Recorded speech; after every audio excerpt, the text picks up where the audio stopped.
A lowly stable boy drew the dragon's attention. What happened next shook the galaxy. The morning mist clung to the ground as Kale mucked out the stables of Lord Varen's estate. His worn boots squelched through the mud, and his rough-spun tunic was already stained with sweat despite the early hour. He had been doing this job since he was 7 years old, and now at 17, he knew every horse, every stall, and every creak of the old wooden beams above his head. What Kale didn't know was that high above Earth's atmosphere, a massive ship hung silent and invisible.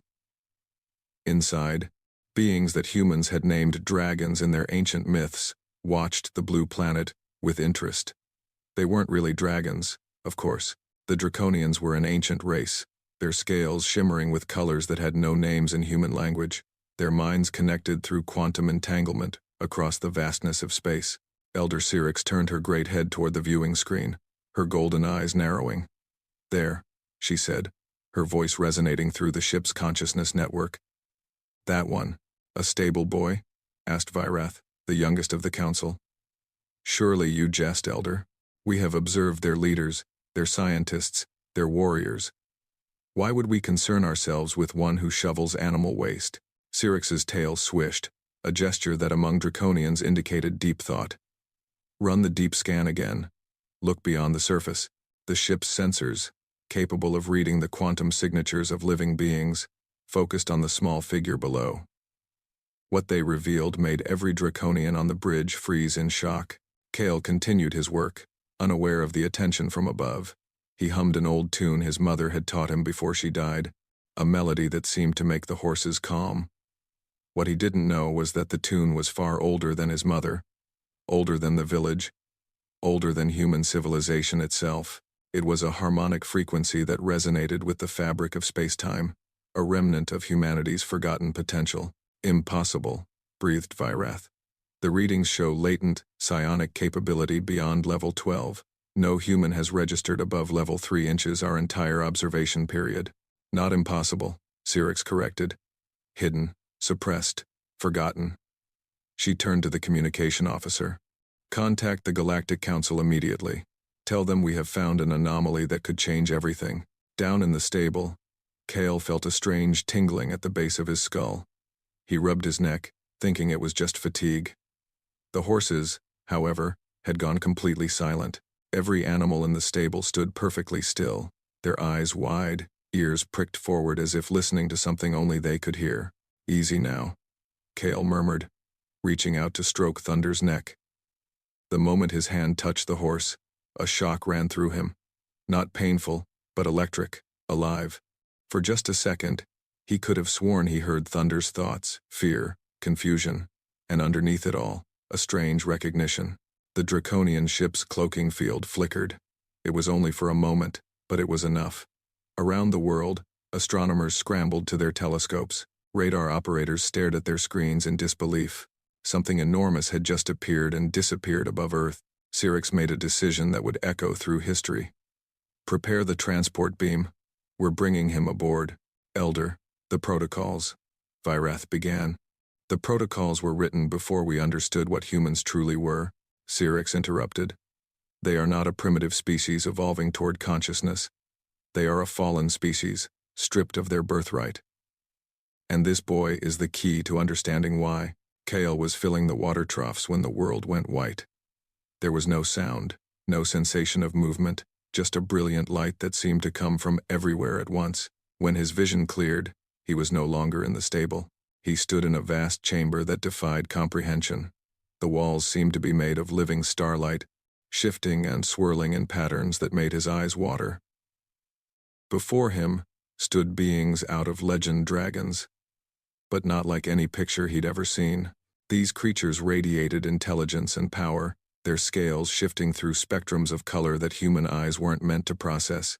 "Do not fear, young human," Syrinx said, her voice somehow bypassing his ears and appearing directly in his mind. "We mean you no harm. Indeed, we believe you may be the most important being in your galaxy." Kale's legs shook, but he forced himself to stand straight. His mother had always told him that courage wasn't the absence of fear, but acting despite it. "I'm just a stable boy," he said, his voice cracking slightly. "You must have the wrong person." Vyrath stepped forward, his sapphire scales catching the strange light. Show him the recordings, Elder. He deserves to know. The chamber transformed. Suddenly, Kael was looking at Earth, but not the Earth he knew. This was Earth millions of years ago, and in the skies flew ships of impossible beauty. Humans, but not quite humans as he knew them, moved among the stars with ease. They communicated through thought, manipulated matter with their minds, and lived in harmony with species from across the galaxy. Your species was once among the most powerful in the known universe, Syrinx explained. Your ancestors could bend space and time, speak to the quantum foam itself. You were the bridge builders, the peacekeepers, the ones who could communicate with any form of consciousness. The vision changed. Kael watched in horror as war erupted across the cosmos. A race of beings made of pure shadow and malice swept through the galaxy, consuming entire civilizations. The humans fought back, sacrificing their great cities, their technology, everything, to stop the invasion. In the end, your ancestors made the ultimate sacrifice, Syrinx continued. They used their combined psionic might to create a barrier around this galaxy, sealing away the devourers forever. But the cost was terrible. The effort burned out humanity's connection to the cosmic consciousness. You fell from the stars, forgot your heritage, and became trapped on a single world. But the barrier has been weakening, Vyrath added urgently. The devourers stir in their prison. We have tried everything to strengthen it, but only humans could create it, and only humans can restore it. We had lost hope until we found you. Kael stared at them in disbelief. You're saying I'm supposed to save the galaxy? I don't even know how to read properly. Lord Varen says I'm too stupid to waste education on. Lord Varen is a fool, Syrinx said bluntly. What you mistake for stupidity is your mind trying to process information on levels that current human education cannot comprehend. Watch. She gestured, and a small orb of light appeared between them. Touch it. Kael hesitated, then reached out. The moment his fingers made contact, knowledge flooded his mind. Not just words or concepts, but deep, fundamental understanding.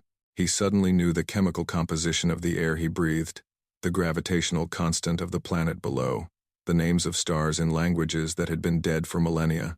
He jerked his hand back, gasping. What did you do to me? We did nothing, Syrinx said gently. That knowledge was always within you, locked away in what your scientists dismissively call junk DNA. We merely provided a key. Over the following days, the Draconians worked with Kael, helping him unlock more of his inherited abilities. It was frustrating at first. He would reach for power he could sense but not grasp, like trying to remember a word that danced just beyond recall. But gradually, piece by piece, the walls in his mind began to crumble. The first breakthrough came when he was practicing with Vyrath. The young Draconian was teaching him to sense the quantum field that connected all living things. Kael closed his eyes, reaching out with senses he didn't know he had. Suddenly, he could feel everything, every crew member on the ship, every human on Earth below, every living thing like notes in a cosmic symphony. By the Ancient Ones, Vyrath breathed. It took me 300 years to achieve what you just did in 3 days. But with awareness came responsibility. Kael could sense the barrier his ancestors had created, and Syrinx was right. It was failing. Dark whispers seeped through growing cracks, promising power, revenge, and dominion to any who would listen.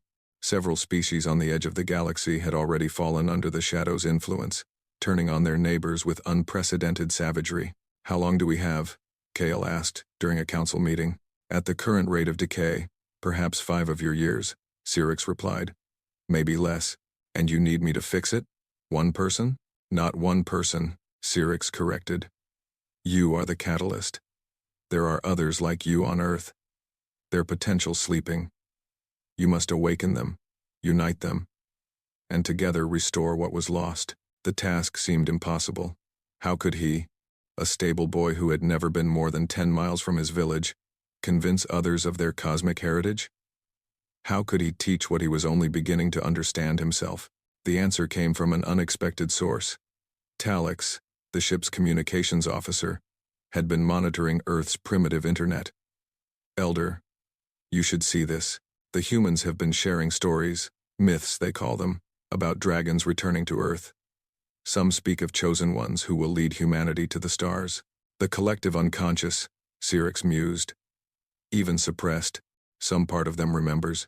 Kale made his decision. Send me back, but not to the estate. Send me to a city, somewhere I can find others like me. It will be dangerous, Virath warned. There are those among your kind who profit from humanity's current state. They will not welcome change.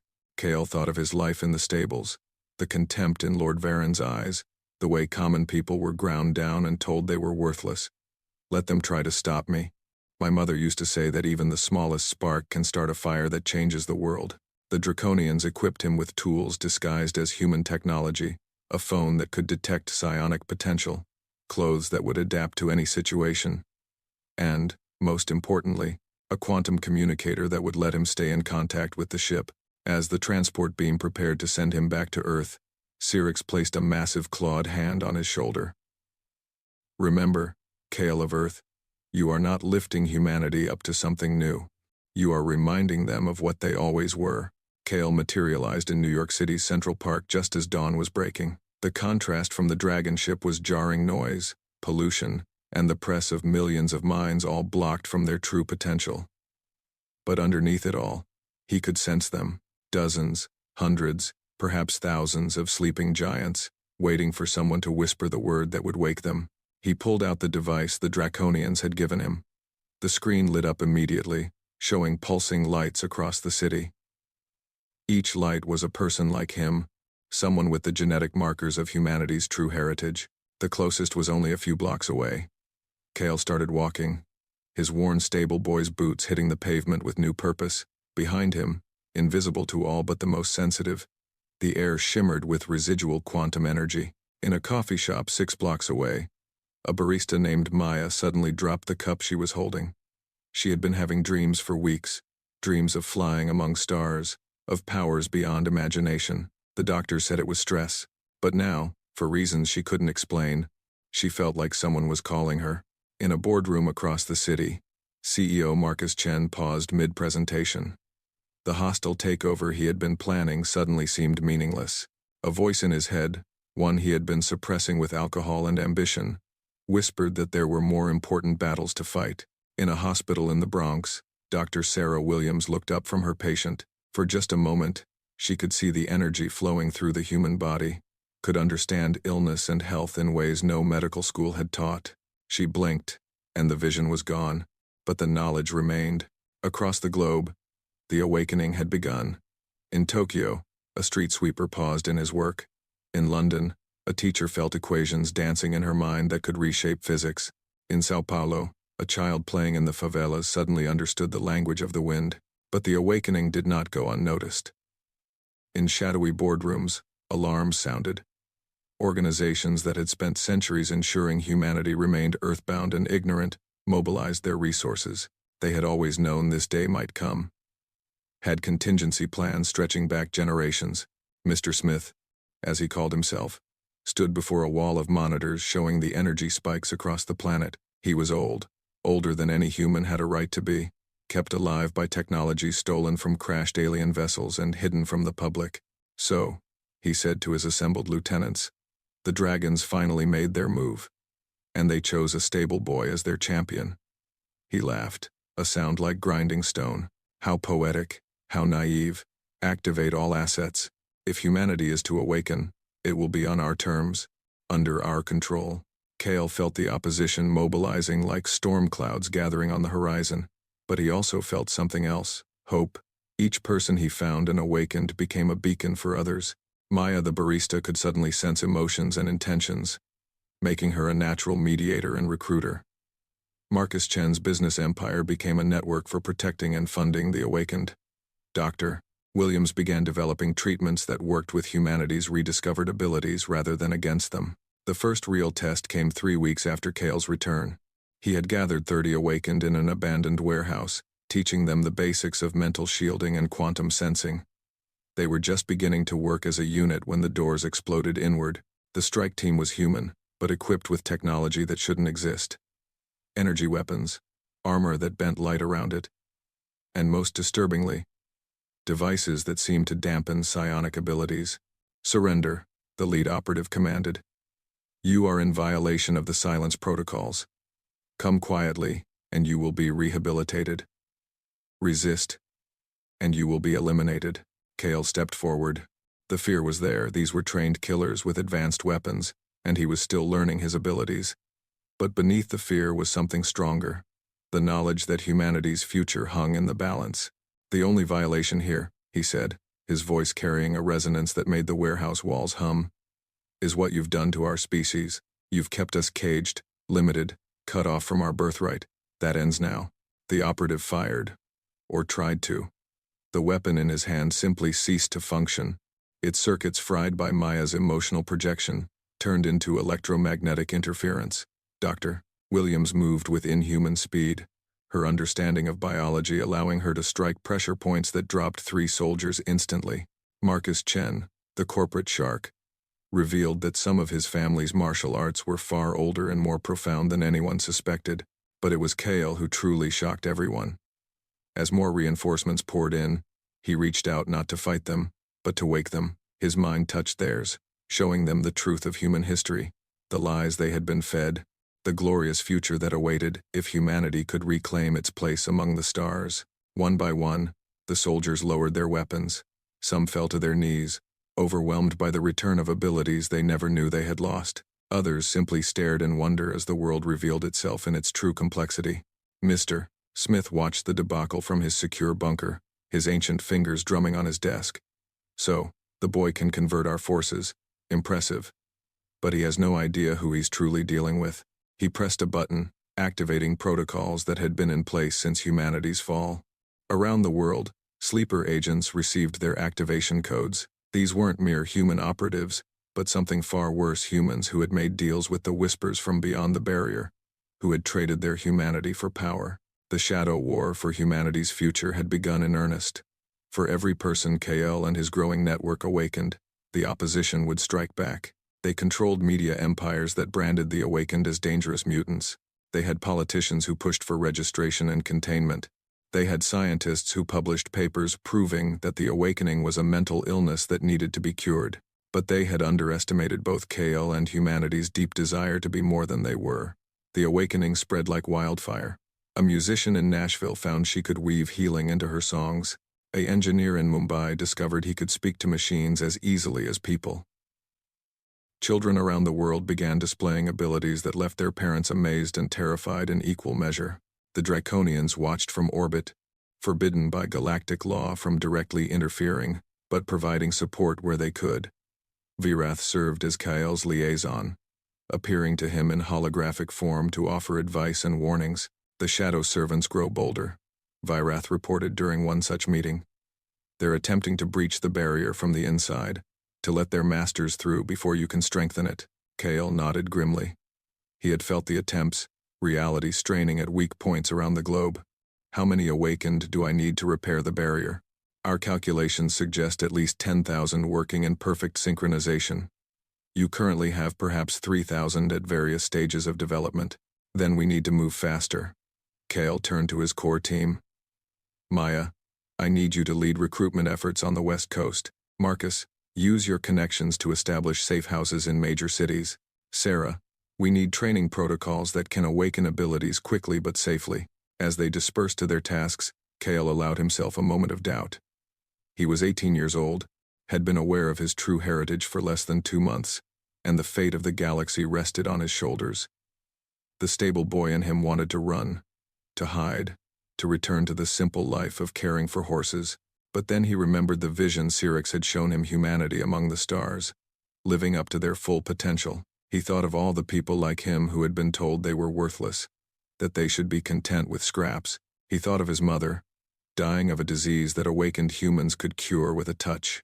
No more, he said to the empty room. No more limits. No more lies. No more keeping humanity in chains. The next phase of the plan was risky but necessary. Kael decided to go public. Not with everything, the world wasn't ready for the full truth about ancient galactic wars and barriers holding back cosmic horrors, but he could share enough. The video went viral within hours. Kael, still looking every inch the simple stable boy despite his newfound knowledge, demonstrated abilities that science said were impossible. He lifted objects with his mind, healed a bird's broken wing with a touch, and most remarkably, he helped others do the same. "This is not magic," he said, looking directly into the camera. "This is not mutation or evolution. This is remembering. We are all capable of so much more than we've been told. The only question is whether you're brave enough to remember with me." The response was immediate and polarizing. Millions flocked to centers the awakened had established, desperate to unlock their potential. But the backlash was equally severe. Governments mobilized military forces, religious leaders declared the awakened abominations. Mr. Smith's media empire went into overdrive, painting Kale as a threat to the natural order. The confrontation everyone feared came 6 months after Kale's return to Earth. The location was symbolic, the United Nations headquarters in New York, where world leaders had gathered for an emergency session on the awakened crisis. Kale stood before the assembly. No longer the frightened stable boy who had been taken aboard a dragon ship. He wore simple clothes, but power radiated from him in waves that made even the most skeptical delegates shift uncomfortably in their seats. "You have called us a crisis," he began, his voice carrying to every corner of the great hall without amplification. "You have called us dangerous, unnatural, a threat to humanity. But I ask you, what is humanity? Is it the limited, earthbound existence we've accepted for millennia, or is it something more?" He gestured, and holographic images appeared above the assembly, the true history of humanity, provided by the Draconians. Gasps echoed through the hall as delegates saw their ancestors among the stars, saw the war with the Devourers, saw the sacrifice that had saved the galaxy but doomed humanity to forget their true nature. "We are not becoming something new," Kale continued. "We are remembering what we always were. And we must remember quickly.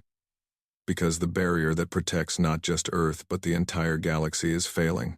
The enemy our ancestors gave everything to defeat is stirring, and only awakened humanity can stop them." The Secretary General, an elderly woman who had spent her life pursuing peace, stood slowly. "If what you say is true, what do you need from us?" Before Kale could answer, explosions rocked the building. The shadow servants had made their move, attacking in broad daylight with weapons that defied physics. Dark energy poured through the breaches they created, and with it came whispers that promised power to any who would serve. This was the moment Kale had been preparing for. Instead of fighting the attackers directly, he reached out to every mind in the building, awakened and unawakened alike. "See the truth," he commanded, pouring his power into the connection. For one crystalline moment, every person in the UN headquarters experienced full cosmic awareness. They saw the universe as it truly was, understood their place in it, felt the potential locked within their cells. More importantly, they felt the malevolent presence beyond the barrier, understood viscerally what would happen if it broke through. The shadow servants faltered as their recruited humans broke free from dark influence. Delegates who moments before had been calling for the awakened to be contained now stood with them, their own abilities blazing to life. The Secretary General herself gestured, and shields of pure will deflected the dark energy back at its source. Mr. Smith watched his carefully laid plans crumble from his bunker. Centuries of control, generations of suppression, undone by a stable boy with a vision. He reached for the final contingency, the doomsday option that would rather see humanity destroyed than free, but he had waited too long. Maya stood in his doorway, having led a team through his defenses with her empathic abilities, guiding them past every trap. "It's over," she said simply. "Surrender, and Kale might be able to cleanse the shadow from you. Fight, and discover what 10 awakened humans can do to someone who sold his soul to the dark." The old man laughed bitterly. "You think you've won? You have no idea what you've awakened. The Devourers were contained because humanity chose to fall. Now that you're rising again, they'll send everything they have against the barrier. You'll need every human alive awakened and trained to have even a chance." "Then that's what we'll do," Kale said, stepping into the bunker. Mr. Smith hadn't sensed his approach, a sign of how far the young man's abilities had grown. "Every human. No exceptions, even you, if you're willing to remember what you were before the shadow took you." The transformation of Earth began that day. With world governments officially supporting the awakening, the process accelerated beyond even Kale's hopes. Schools added psionic training to their curricula. Hospitals integrated energy healing with traditional medicine. Scientists, their minds newly opened to quantum possibilities, made breakthroughs that would have taken centuries, but the real work happened at the grassroots level. In small towns and great cities, in rich neighborhoods and poor slums, humans helped each other remember. A grandmother in rural India taught children to speak with plants, knowledge she had hidden for decades. A former soldier in America discovered his unit's inexplicable survival rate had been due to his unconscious shielding abilities. Street artists in Brazil found their murals could inspire actual transformation in those who viewed them. Kale traveled constantly, always appearing where he was most needed. He helped a group of awakened in Japan learn to calm earthquakes. He stood with African shamans as they revealed their traditions had been preparing for this day for generations. He mediated between governments and awakened communities, always pushing for unity, always reminding them of the greater threat. The Draconians provided what support they could. But as Syrinx reminded him during one of their communications, this is humanity's test. We can advise, but you must lead. The galaxy is watching, Kale. Some hope for your success, others expect your failure. Prove them wrong. 2 years passed. The number of awakened humans crossed the 1 million mark, then 10 million, then 100 million. Each new awakening made the next easier, creating a cascade effect that transformed entire populations. Cities began to reshape themselves as humans remembered how to work with matter at the quantum level. Deserts bloomed as water was coaxed from the air itself. Diseases that had plagued humanity for millennia simply ceased to exist in awakened populations. But with the awakening came challenges no one had anticipated. Some humans, drunk on their new power, declared themselves gods. Others, overwhelmed by cosmic awareness, retreated into isolation. Conflicts erupted between those who wanted to use their abilities for personal gain and those who understood the greater purpose. Kael found himself not just a teacher but a leader, a role he had never wanted. The Council of Awakened that formed around him looked to him for decisions that would shape humanity's future. Should they reveal themselves to other galactic civilizations? How should they handle those who refused awakening?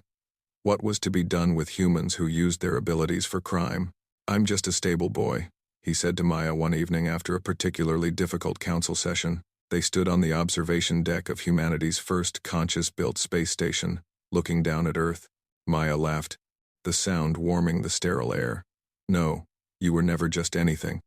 You were a stable boy who heard horses' thoughts, a young man who hummed frequencies that touched the universe itself.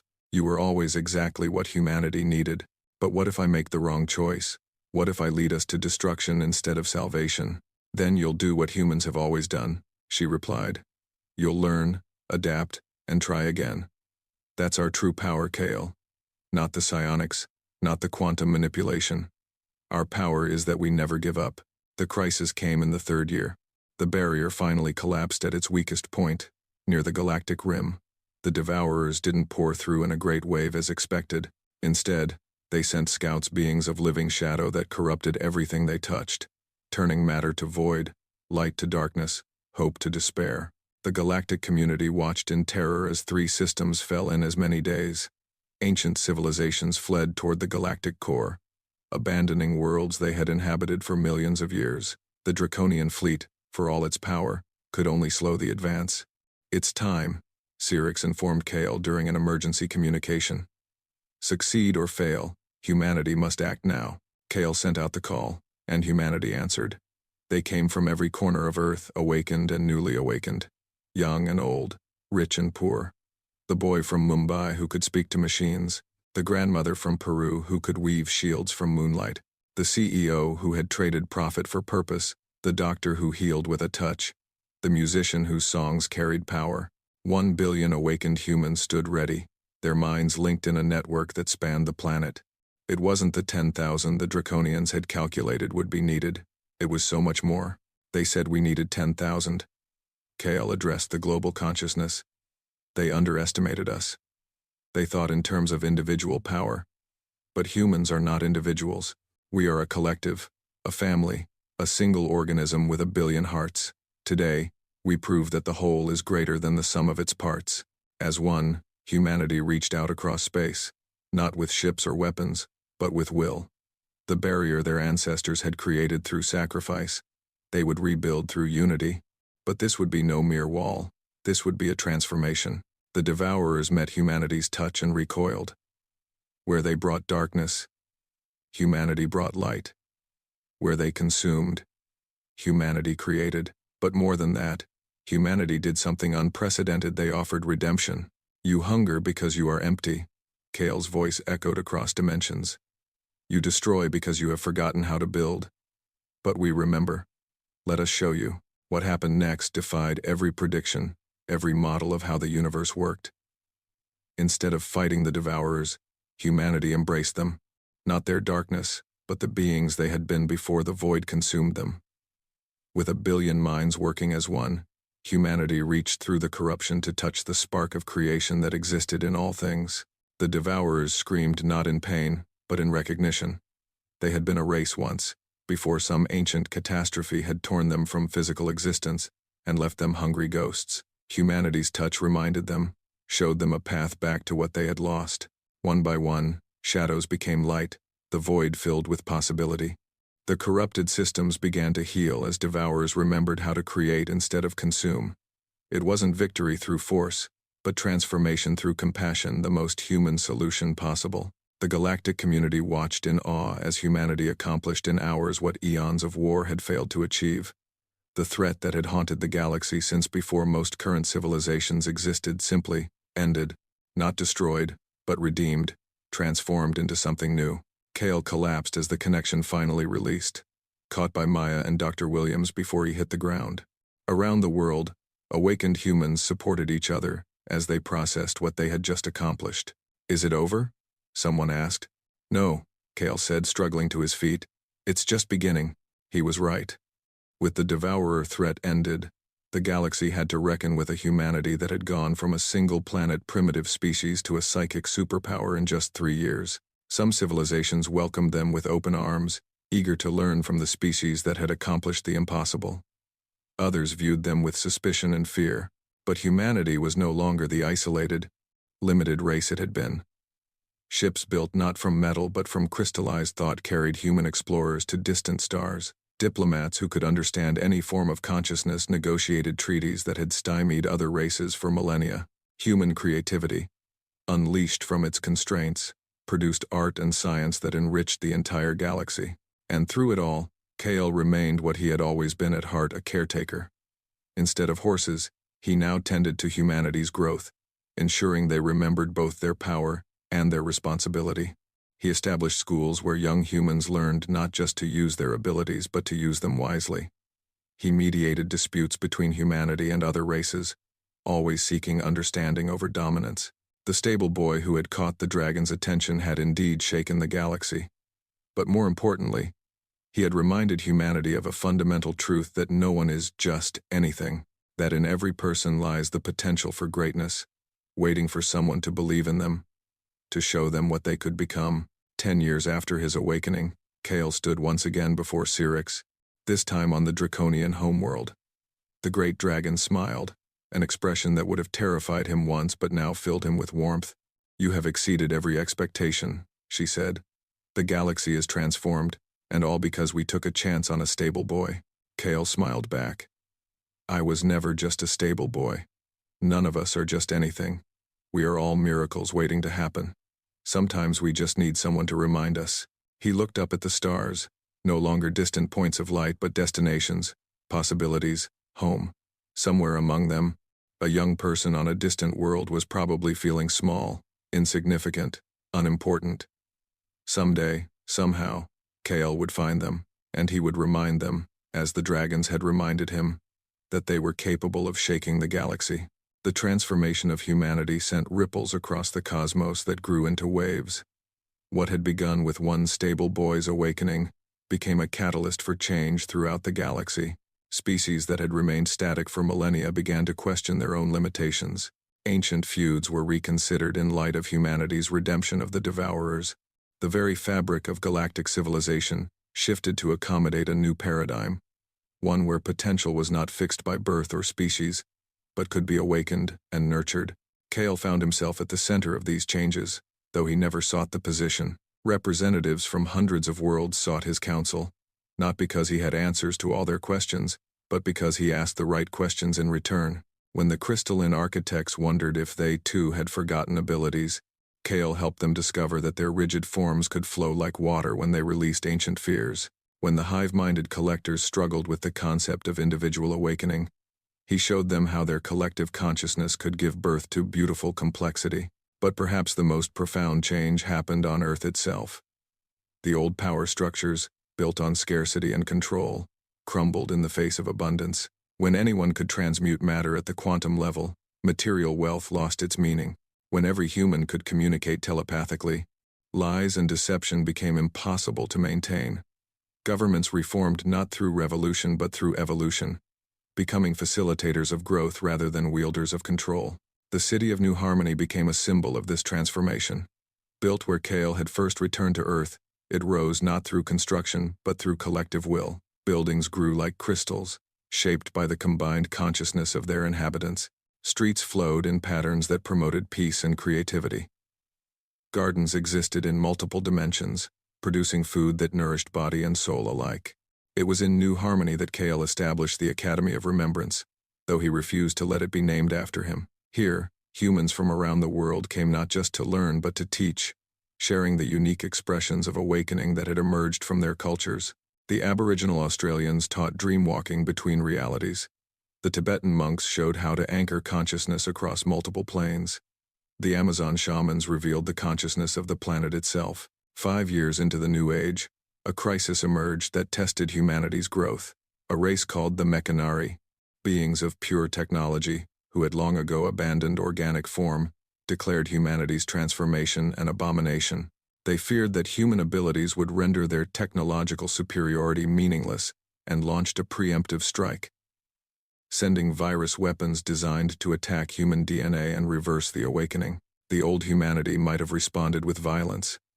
Instead, under Kale's guidance, they responded with understanding. Human consciousness interfaced directly with the Mechanari's networks, not to attack, but to commune.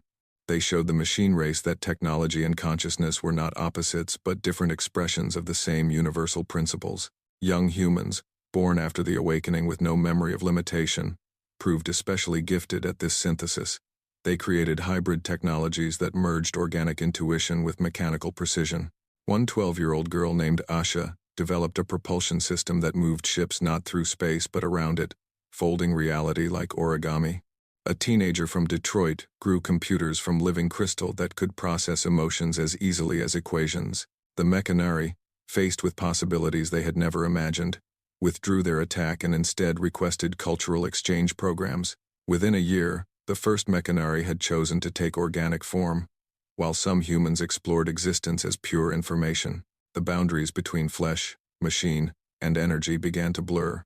Maya, who had grown from a barista to one of humanity's most gifted emotional harmonizers, established the empathy networks that connected not just humans but all willing species in a web of shared feeling. Through these networks, the pain of one became the concern of all, making war not just destructive but literally painful for everyone involved. Conflicts still arose, but they were resolved through understanding rather than force. Dr. Sarah Williams led the medical revolution, teaching healers across the galaxy how to work with the body's own consciousness rather than against it. Diseases that had plagued species for eons simply dissolved when approached with awakened understanding. More remarkably, she discovered how to help beings evolve consciously, choosing their own paths of development rather than waiting for random mutation. Marcus Chen, the former corporate raider, became humanity's chief trade negotiator. Though trade had taken on entirely new meaning, instead of exchanging goods, civilizations now traded experiences, perspectives, and possibilities. He established the potential markets, where beings could share their unique gifts freely, knowing that abundance shared only multiplied. Through it all, Kale remained remarkably unchanged in character, though his power had grown beyond easy measurement. He could have ruled humanity, could have demanded worship from those he had awakened. Instead, he continued to see himself as a servant, a reminder, a stable boy who had simply been the first to remember. He kept a small garden in New Harmony where he grew ordinary vegetables with his own hands, no powers used. When asked why, he would smile and say, "To remember that not everything needs to be transcendent. Sometimes a tomato is perfect just being a tomato." It was in this garden that the next phase of his journey began. A young girl appeared one day, seemingly from nowhere. She couldn't have been more than 6 years old. with eyes that held depths no child should possess. "Hello, Kale," she said, her voice carrying harmonics that resonated in dimensions humans had only recently learned to perceive. "I'm Tomorrow." Kale set down his gardening tools, recognizing immediately that this was no ordinary child. "Hello, Tomorrow. Where do you come from?" "From when?" she corrected gently. "I'm what humanity becomes, sent back to ensure it happens. The awakening you started doesn't just change the present. It rewrites the future, creates possibilities that never existed before. But there are critical points, decisions that must be made correctly." She showed him visions of potential futures. In some, humanity's growth continued exponentially, lifting not just the galaxy but the universe itself to new levels of consciousness. In others, the power corrupted, turned inward, created a cancer of ego that consumed everything it touched. "The choice points are coming," Tomorrow explained. "Humanity must decide not just what it can do, but what it should do. Power without wisdom is destruction. Wisdom without compassion is sterility. You've taught them power. Now you must teach them the harder lessons." The first test came sooner than expected. A group of awakened humans, led by a charismatic former physicist named Dr. Vorn, declared themselves the next evolution of humanity. They had pushed their abilities to extremes, modifying their consciousness to the point where they no longer felt connection to baseline humans. They began establishing colonies where only the truly awakened were welcome, creating a hierarchy based on power levels. "We are becoming gods, Doctor," Vorn proclaimed in a broadcast that reached across human space. "Why should we limit ourselves for the sake of those who refuse to grow?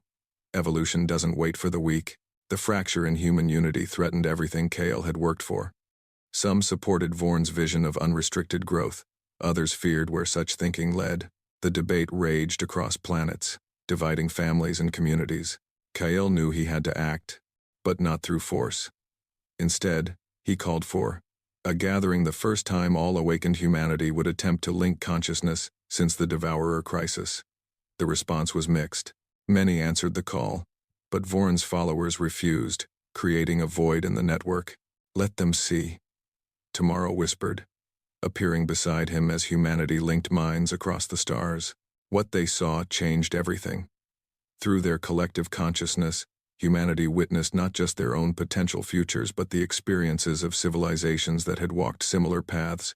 They felt the loneliness of beings who had transcended so far they could no longer touch the universe they had left behind. They experienced the hollow victory of power without connection, of becoming so alien that even existence lost meaning.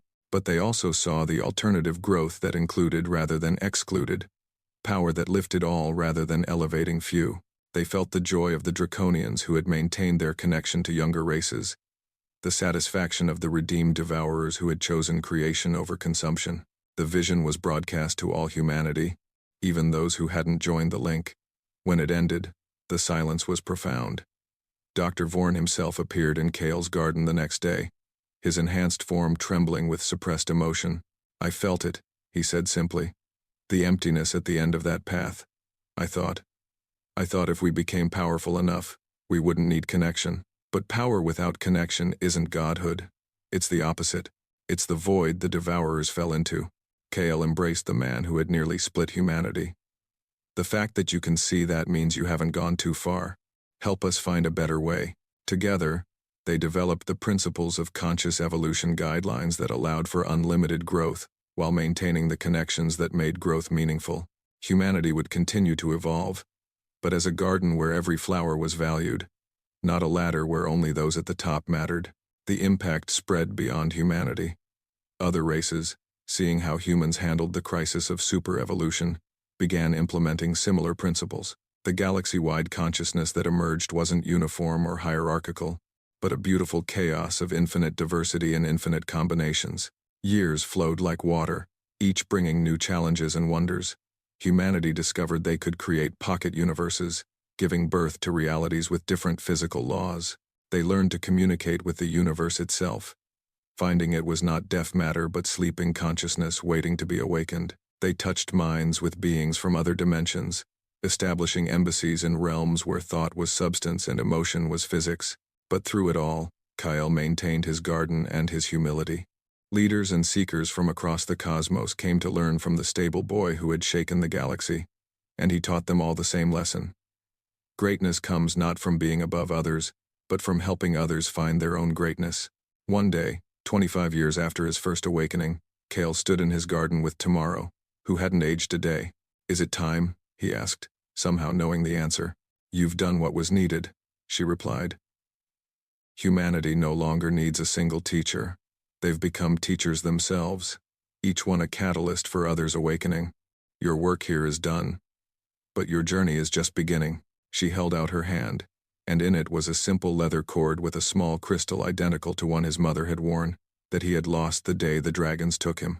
"She's waiting for you, Tomorrow," said gently, "in the place beyond time, where all stories begin and end." The stable boy's tale in this timeline is complete, but the soul's journey continues. Kale looked around at the world he had helped transform.